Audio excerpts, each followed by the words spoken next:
Hello everyone, this video is for law student.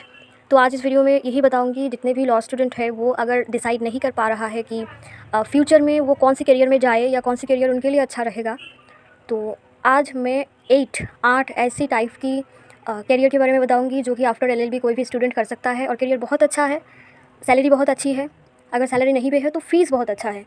So without any wasting any time start करते हैं। सबसे पहले number 1 पे आते हैं एडवोकेट। हर कोई लॉ स्टूडेंट एडवोकेट बन सकते हैं आफ्टर एलएलबी। जब एलएलबी का कोर्स चाहे 5 ईयर कोर्स हो या 3 ईयर्स का हो, जब ख़त्म हो जाएंगे उसके बाद आपको एनरोलमेंट कराने होते हैं। जिस स्टेट में आप हैं उसी स्टेट में एनरोलमेंट होते हैं। उसके बाद एक एआईबी एग्ज़ाम होती है, उस एआईबी एग्ज़ाम को आप देंगे। देने के बाद अगर आप क्वालिफाई हो जाते हैं उस एग्ज़ाम में, फिर आप एडवोकेट बन गए, मतलब आपको लाइसेंस मिल जाएगा एडवोकेसी करने के लिए। उसके बाद उस लाइसेंस आपके पास जब भी आ जाएगा फिर आप एडवोकेट कहलवाएंगे और कोई भी कोर्ट में अपना प्रैक्टिस करियर स्टार्ट कर सकते हैं।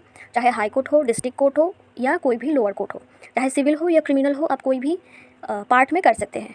सेकेंड है judiciary, one of the most respectable job. हर किसी को पता होता है जज कैसे होते हैं, जज की काम क्या होती है। अगर आपको नहीं पता है तो you can comment below, I will definitely do इस टाइप की कि जजेस की सैलरी कितनी होती है, कैसे जज बना जाए। ऐसे आज की वीडियो में बहुत शॉर्ट तरीके से बताऊंगी कि जज कैसे बनते हैं। सो आफ्टर एलएलबी आपको एलएलबी कंप्लीट करने होंगे। एलएलबी कंप्लीट करने के बाद आपको एक प्रिपरेशन करने पड़ेंगे जो कि जुडिशियरी की प्रिपरेशन कही जाती है। जुडिशियरी की प्रिपरेशन बहुत लेंदी होती है, तो अगर आप सच में जज ही बनना चाहते हैं तो अपना टाइम वेस्ट ना करें। एलएलबी में एंटर होने के बाद ही आप डिसाइड कर लें कि आपको क्या करना है आफ्टर एलएलबी, और उसके बाद आप प्रिपरेशन स्टार्ट कर दीजिए, क्योंकि जुडिशियरी की प्रिपरेशन बहुत लेंदी होती है और उसकी प्रोसीड्यूर करीबन 6 मंथ टू 7 मंथ चलती है। ओनली प्रोसीड्यूर की बात कर रही हूँ, स्टडी की बात मैंने नहीं करी। प्रोसीड्यूर मीन्स पहले आपका प्रिलिमिनरी एक एग्ज़ाम होता है जहाँ पे एमसीक्यू बेस एग्ज़ाम लिया जाता है। वो क्वालिफाई करने के बाद आपको मेंस का एग्ज़ाम देना होगा, जहाँ पे आपको आंसर राइटिंग करनी पड़ेगी। बहुत डेप्थ नॉलेज होनी चाहिए लॉ के ऊपर, तभी जाके मेंस क्लियर हो पाती है। तो आफ्टर मेंस अगर आपका मेंस क्लियर हो जाता है तो उसके बाद इंटरव्यू के लिए कॉल आएंगे और आपको इंटरव्यू देना पड़ेगा। अगर इंटरव्यू में आपका सिलेक्शन होता है तब ही आप जज बन पाएंगे, अदरवाइज़ नहीं। नेक्स्ट ईयर के लिए या कोई और स्टेट के एग्ज़ाम के लिए आपको फिर से तैयारी करना है। तो इतनी टाइम लिमिट और इतनी प्रोसीड्यूर है। अगर आप बहुत आगे से ये समझ लेंगे और यही डिसाइड कर लेंगे कि आपको जज बनना है तो तैयारी में बहुत आसानी होगी और आप जल्दी ही अपने करियर में आगे बढ़ पाएंगे। तो ये थी सेकंड। थर्ड नंबर पे आते हैं लीगल रिसर्चर। ये एक बहुत अच्छा करियर है और बहुत अच्छा सैलरी होती है। अगर आप गवर्नमेंटल कोई भी रिसोर्स देखते हैं जहाँ पे आप रिसर्च का काम करना चाहते हैं तो आपको एग्ज़ाम देने पड़ेंगे सबसे पहले। उसके बाद अगर आप क्वालिफाई कर जाते हैं तो आपका काम स्टार्ट हो जाएगा। लीगल रिसर्चर मीन्स कोई भी एक रिसर्चर, जैसे कि साइंटिस्ट रिसर्च करते हैं अपने काम के लिए, वैसे ही लॉ रिसर्चर लॉ के ऊपर रिसर्च करते हैं ताकि कौन सी कानून सही है या नहीं है, कहाँ पे क्या पुट करनी चाहिए, कुछ मटेरियल देनी चाहिए या कहाँ पे कुछ मटेरियल वहाँ से हटा देनी चाहिए जो कि इंसान के काम नहीं आ रहे। ये सारे प्रोसीजर एक लॉ रिसर्चर करते हैं और इसमें सैलरी बहुत अच्छी है, बहुत अच्छी है। आप चाहे तो गूगल कर सकते हैं, कम से कम 4 लाख से सैलरी स्टार्ट होती है मंथली। अगर आप एक अच्छा लॉ रिसर्चर बन पाए तो बहुत अच्छा करियर है, आप चाहे तो इसमें भी जा सकते हैं। बहुत सारे स्टूडेंट को इसके बारे में पता ही नहीं होता, लॉ रिसर्चर क्या है, क्या काम करते हैं, सैलरी क्या होती है, कुछ पता ही नहीं होता बहुत स्टूडेंट को। ये एक बहुत अच्छी करियर है, आप चाहे तो यहाँ पे जा सकते हैं। फोर्थ नंबर पे आते हैं गवर्नमेंट सर्विस। गवर्नमेंट सर्विस में आप कोई भी एग्ज़ाम दे सकते हैं, क्योंकि एलएलबी के दौरान आपका बीए ग्रेजुएशन हो चुका होता है। उसके बाद आप कोई भी गवर्नमेंट एग्ज़ाम दे सकते हैं। यूपीएससी दे सकते हैं, जहाँ पे आपको बहुत अच्छी पोस्ट मिल सकती है, जैसे आईएएस आईपीएस बनते हैं आप भी बन पाएंगे, और अदर कोई भी एग्ज़ाम दे पाएंगे। और इसके अलावा अगर आप ये सोचते हैं कि मैंने 5 साल एलएलबी करी या 3 साल एलएलबी करी, इसके बाद मैं क्यों कोई और जॉब में जाऊँ, अगर जाना होता तो पहले ही चले जाते, मेरा टाइम वेस्ट नहीं होता।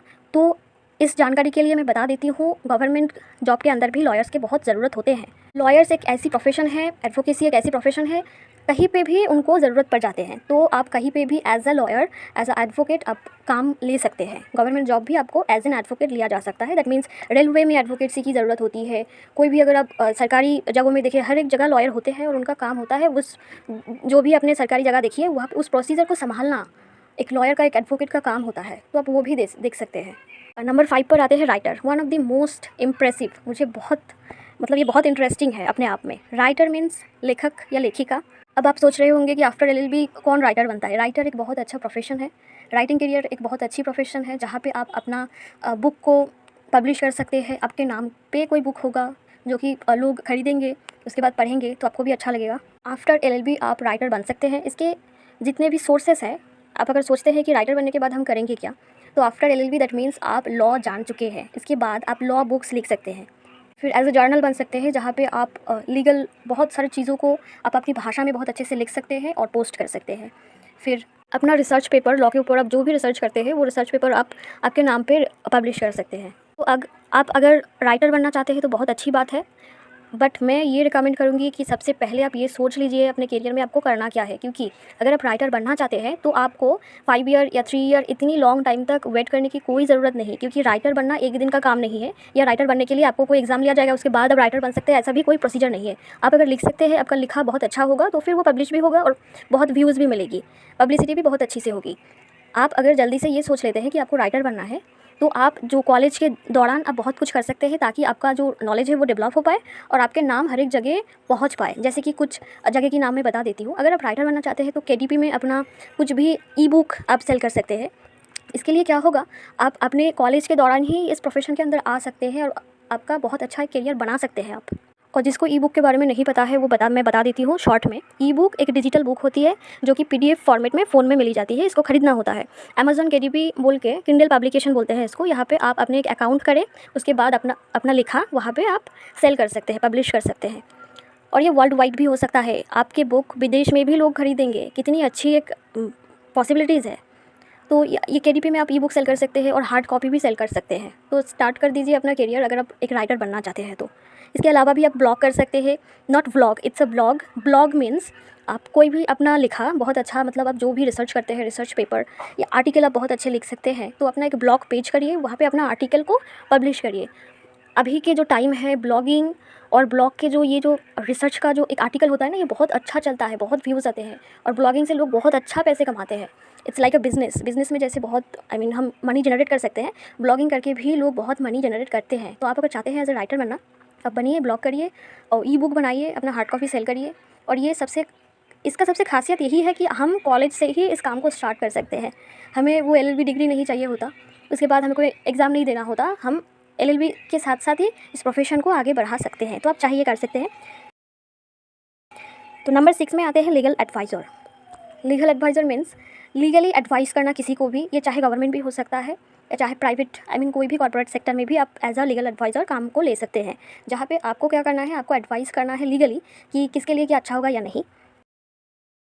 नंबर 7 में है हायर एजुकेशन। हायर एजुकेशन के तरफ भी आप जा सकते हैं ताकि आप पीएचडी तक कर पाएँ और ये एक सोर्स बन सकती है। लाइक अगर आप राइटर बनने को सोच रहे हैं और वो आपने पीएचडी भी की तो ये आगे जाके बहुत एक अच्छा रिज़ल्ट आपको देगा, क्योंकि पीएचडी अपने आप में ऐसी एक एजुकेशन है जो बहुत डेप्थ नॉलेज प्रोवाइड करता है आपको। तो पहला तो है एलएलएम, एलएलबी के बाद जो कि जिसको बोलते हैं मास्टरेट ऑफ लॉ में मास्टरेट करना। उसके बाद आप 2 साल, अभी तो कहीं जगहों में 1 साल में भी हो रहा है, तो आप एलएलएम करें, उसके बाद फिर पीएचडी करें। कोई भी टॉपिक में कर सकते हैं, चाहे वो क्रिमिनोलॉजी है, कॉन्स्टिट्यूशन है या प्राइवेट लॉ, इसमें आप कर सकते हैं। जो भी आपको अच्छा लगे आप करें। ये भी एक हो सकती है आपके करियर। और नंबर 8 एंड लास्ट टॉपिक है टीचिंग। टीचिंग करियर भी अपने आप में एक बहुत अच्छा करियर है। आफ्टर एलएलबी लॉ आप खुद पढ़ने के बाद उसके बाद आप टीचर बन सकते हैं और बच्चों को भी लॉ पढ़ा सकते हैं। और देखिए हर एक जितने भी मैं बता रही हूँ टॉपिक एक के साथ एक रिलेट है। पहले ही मैंने बताया नंबर 7 में था हायर एजुकेशन। अगर आप एलएलएम कर लेते हैं तो आप कोई भी कॉलेज में एज अ प्रोफेसर बनने के लिए तैयार हो जाते हैं, आपके पास एलिजिबिलिटी आ जाती है प्रोफेसर बनने की। तो आफ्टर एलएलएम आप टीचिंग करियर में जा सकते हैं, या अगर आप पहले से ही सोच रखे हैं कि मुझे प्रोफेसर बनना है कोई भी कॉलेज में और लॉ पढ़ाने हैं, तो आप एलएलबी के बाद एलएलएम आपको करना ही है। वो करने के बाद आप टीचिंग करियर में जाइए। अगर आप ये सोच रहे हैं कि मुझे प्रोफेसर नहीं बनना लेकिन टीचिंग करना है, तो भी सही है। कितनी प्लेटफॉर्म है जहाँ पे आप एजुकेशन दे सकते हैं, बच्चों को आप लॉ पढ़ा सकते हैं या कुछ और भी पढ़ा सकते हैं जो आपका दिल करे। यूट्यूब चैनल आप खोल सकते हैं, यहाँ पे बहुत कितने टीचर्स हैं बहुत अच्छे से पढ़ाते हैं, वैसे एक कर सकते हैं। लेकिन यूट्यूब को मैं एक साइड में रखती हूँ क्योंकि ये किसी का प्रोफेशन तो नहीं बन सकता। अंदर से मैं पर्सनली बता रही हूँ, आपको अगर ट्रस्ट है तो आप वही करें। लेकिन ये मेरी पर्सनल ओपिनियन है कि यूट्यूब एक डिजिटल प्लेटफॉर्म है, ये हमेशा रहेगा या नहीं। अब कौन बता सकता है कि टिकटॉक जैसे उठ गया ये यूट्यूब भी नहीं उठ जाएगा। हो भी सकता है, ना भी हो सकता है। तो हम अपने भविष्य को, अपने करियर फ्यूचर को क्यों एक टेंशन के अंदर रखें, राइट, जहाँ पे पॉसिबिलिटीज़ इधर से उधर हो सकती है। तो आप कोई भी एक प्रोफेशन में जाएँ, उसके बाद यूट्यूब को एक साइड बिज़नेस की तरह रखें, यही अच्छा होगा मेरे हिसाब से। बाकी आपकी मर्ज़ी। इसके अलावा आप अपने खुद के इंस्टीट्यूशन कोचिंग खोल सकते हैं, वहाँ पे लॉ पढ़ा सकते हैं। और लॉ टीचर्स जो है आजकल के बहुत ज़्यादा फ़ीस लेते हैं। तो बोलने का मतलब ये है कि आप मनी जनरेट बहुत अच्छे से कर पाएंगे इस प्रोफेशन में भी, टीचिंग प्रोफेशन में भी। तो आप ये भी कर सकते हैं। तो ये थी 8 top topic after your LLB आप कर सकते हैं। जितने भी मैंने बताए बहुत अच्छे करियर है। आप किसी भी एक प्रोफेशन को चूज़ कर सकते हैं। जितने भी लोग कोई भी आइडिया ही नहीं था कि आफ्टर LLB क्या ही करेंगे, तो उनके लिए ये वीडियो तो बहुत अच्छा काम आएगा। क्योंकि कोई भी प्रोफेशन बहुत आसान नहीं होता, एज़ इट इज़ नामुमकिन भी नहीं होता, लेकिन हर एक प्रोफेशन में खुद को बहुत रेडी करना होता है, खुद को बहुत नॉलेजेबल करना होता है, राइट। तो टाइम वेस्ट ना करके सबसे पहले आप यही सोचें कि आपको फ्यूचर में करना क्या है। ये जानने के बाद आपको LLB में भी पढ़ना अच्छा लगेगा, पढ़ने के अंदर आपको इंटरेस्ट ज़्यादा हो सकती है।